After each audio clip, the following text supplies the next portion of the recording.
Hello everybody, you're listening to Drufi TV, ironically, on YouTube.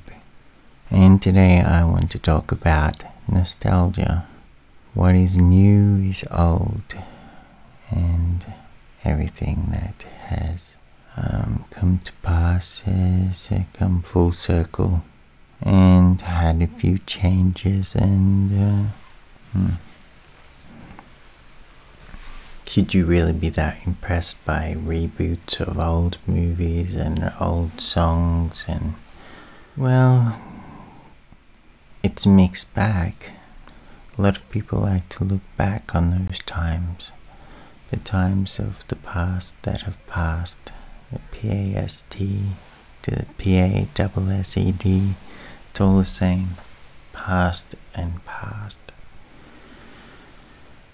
For we remember loved ones, family members, friends, lovers who have died, and part of the appeal of them looking back is remembering the days when they were alive and well, alive and kicking, living their best lives, or perhaps not, but we miss them.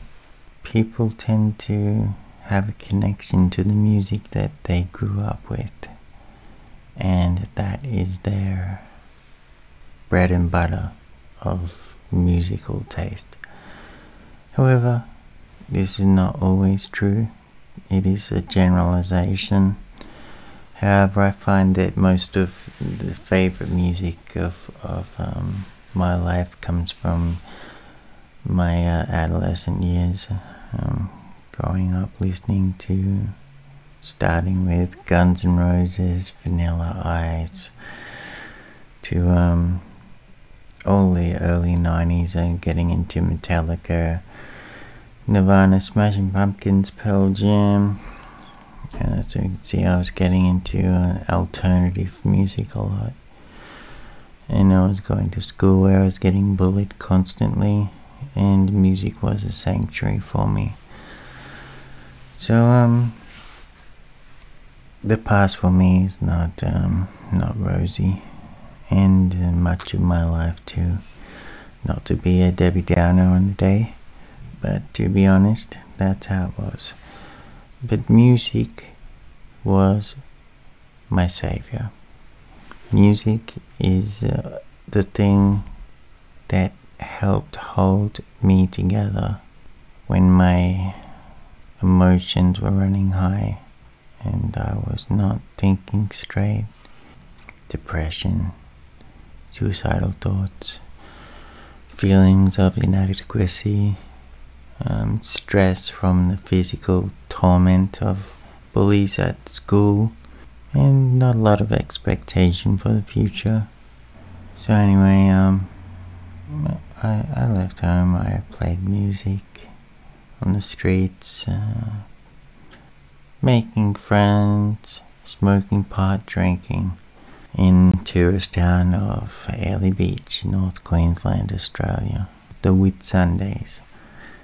So I'll be there playing music, busking in the streets and making some good money off just maybe 10 songs at first.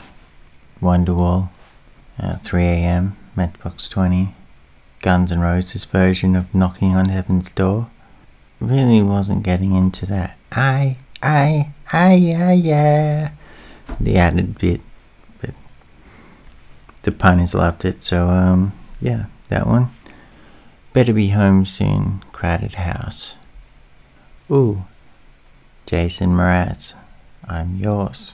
People love the kind of sad but heavy songs like Shimmer by Fuel, Wild World by Cat Stevens, If You Could Only See by Tonic. So you can see that where my musical taste went from was alternative to bands like Gin Blossoms, Matchbox 20. When I'm turning 18, it's when all these bands are blowing up. Bare Naked Ladies, another great one. Also, I would say around 1996, I felt the decline of the music industry starting. Music was not quite as diverse as it was in the charts in the early 90s, when you would have country, rock, rap, techno, opera, all sorts of crazy things, even the odd novelty song, you know, like Dennis Leary's Asshole, or King Missile, Detachable Penis. All great songs. Now you're getting to the late 90s, and the era of Max Martin is starting to set in. He's the songwriter behind Britney Spears, Backstreet Boys, Spice Girls, tons of artists out there, NSYNC, etc, etc. So anyway, not really my bag, but I've got respect for him. He's done quite well for himself. Yes, well, I'm starting to waffle on a bit now. I liked the Smashing Pumpkins in the early days, with Disarm and Today, and Quiet. That's a good song, because it's actually not quiet. It's yeah, love that shit. So we're getting past the Melancholy and the Infinite Sadness days. That it was another great album. Smashing Pumpkins coming back in the late 90s with Adore. Well, is it really Smashing Pumpkins? You don't have Darcy there. You don't have Jimmy or James here. His voice is nowhere to be found on Adore, which I was a little bit disappointed, because I kind of like on Melancholy that Billy finally, you know, being the leader, the lead singer, is kind of like being the leader of the band, and I felt that James Iha was always pushed to the side.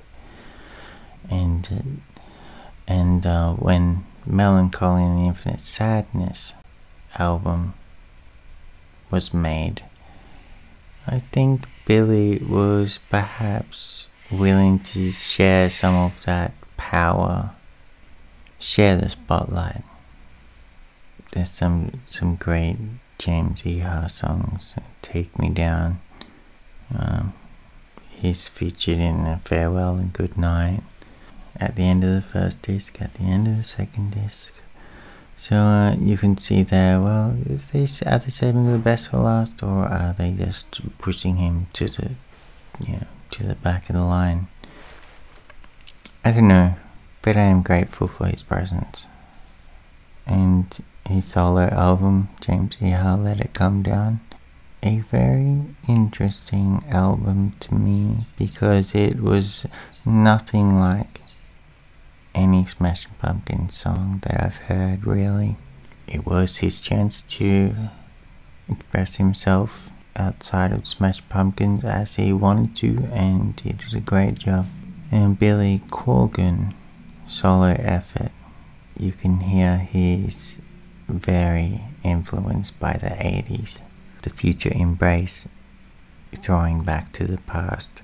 But there is some Depeche Mode elements, maybe some Duran Duran. I do know from a recent concert this year in 2022 that Billy Corgan also likes the Talking Heads.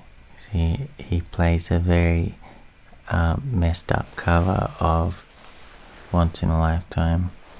You may ask yourself, where is my beautiful wife? Where is my beautiful house? Something like that, yeah. Anyway, so we're talking about why people are looking back at the past. How far back? Well, a lot of today's music is going back 40 years, which is about how old I am, 42. So we're throwing back to, well, about the mid-80s.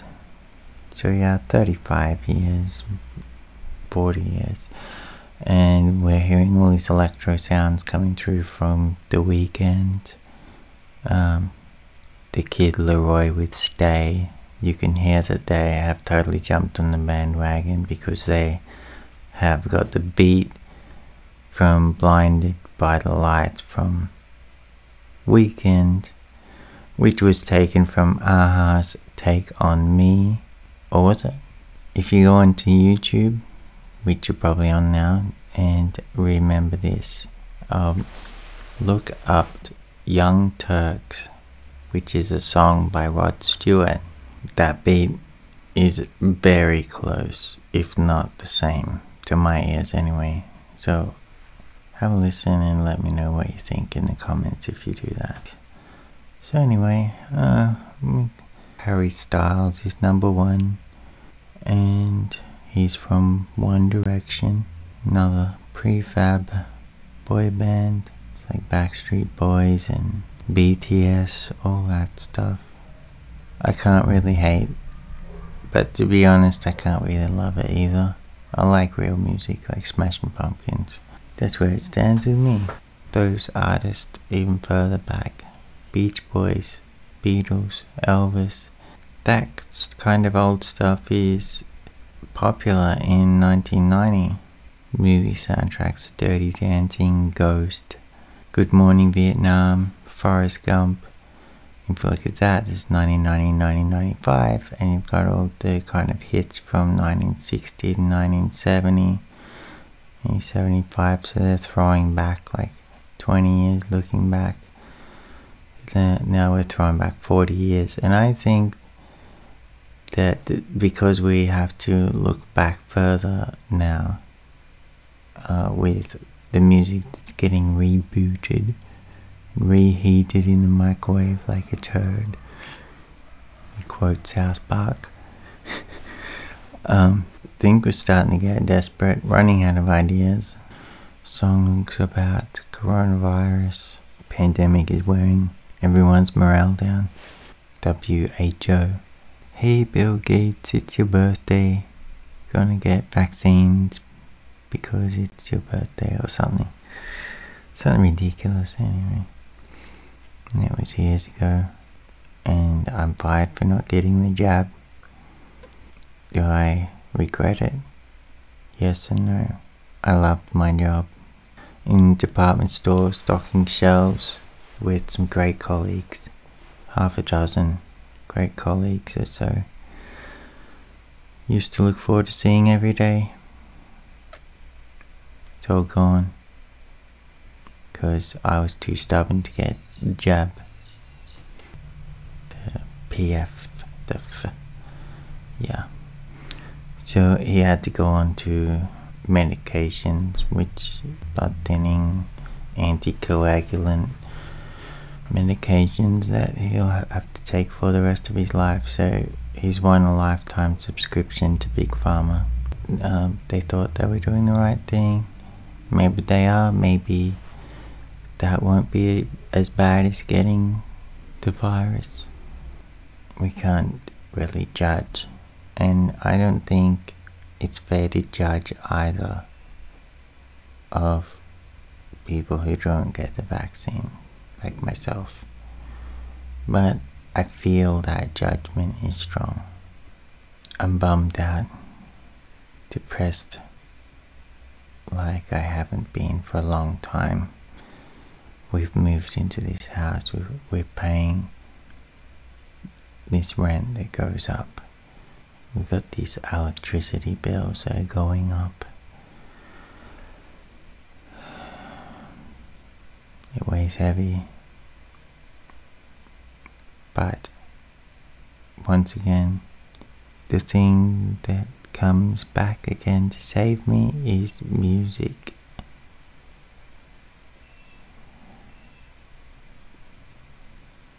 Music.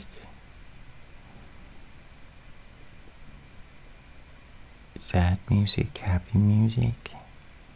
Play the blues, play the joys.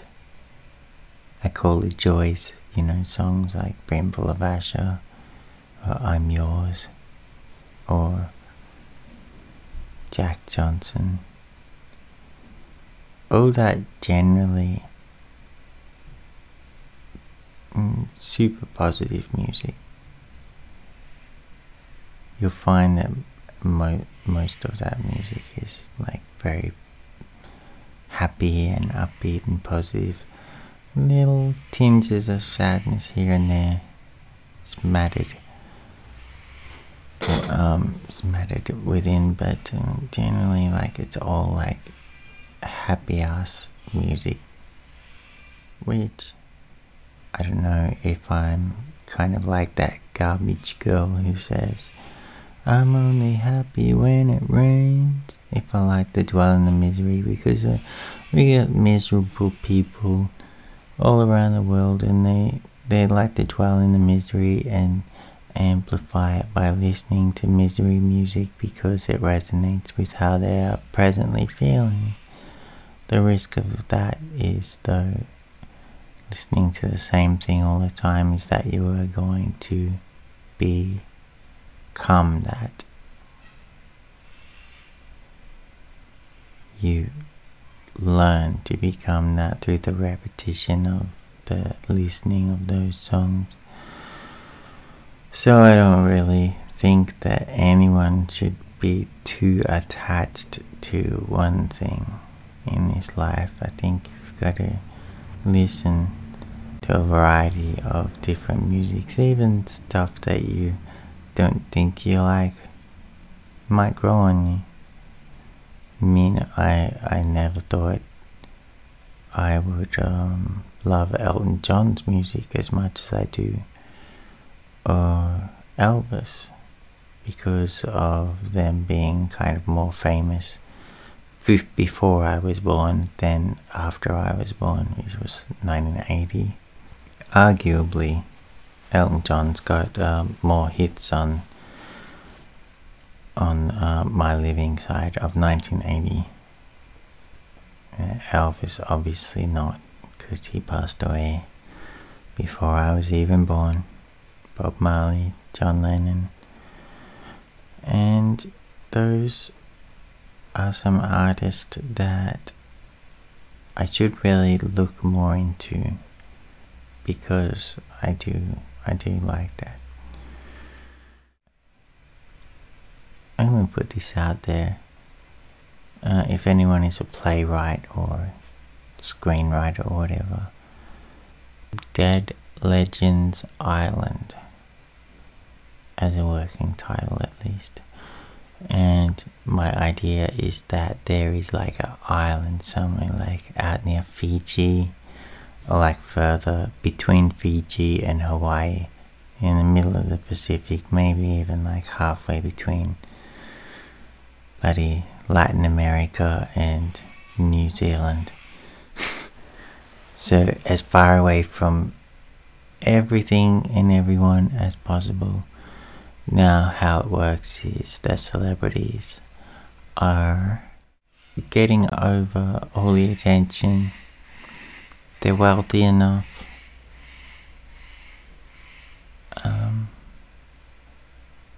but they feel like they just want to get away from it all for good.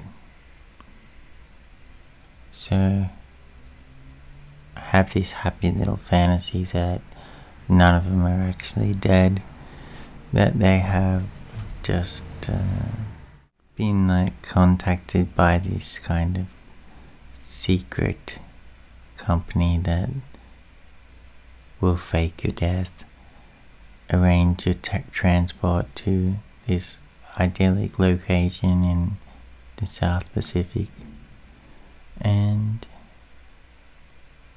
everything will be provided for. All those extra record sales when Kurt Cobain dies, or Bob Marley, or Elvis, and everyone is like, oh my god, we loved you. And then, you know, that gets the attention of more people who maybe didn't care so much about that artist while they were living, and think, oh wow, Aaron, this is a big deal, I'm going to go out and get Michael Jackson's album, or Prince, or David Bowie. So anyway, the funny premise of Dead Legends Island is that the legends are living off all of these royalties that they've made from their posthumous album sales, and quite happy to be isolated and never come back to the cities, never come back to the rest of the world, because they have like self-sufficiency, and perhaps they get to take someone with them. But it's kind of like being like going to another planet or something. It's like get into the spaceship. But the deal is if you come aboard, you may never come back, or else, you know, everyone's gonna know. There's some crazy thoughts on this Saturday morning, so I'm going to leave it there. I hope you've enjoyed this rambling, and if not, well, fuck you. No, I'm just joking. I'll try to do better next time.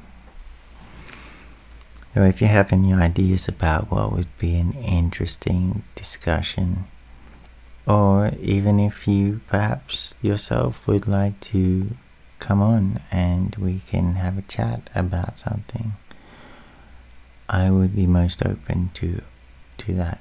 And all your suggestions, your song requests, please leave them in the comments, and I will see you again in the next video very soon. I wish you all long life and good health and love. This is Drufi signing off. Ciao. How do?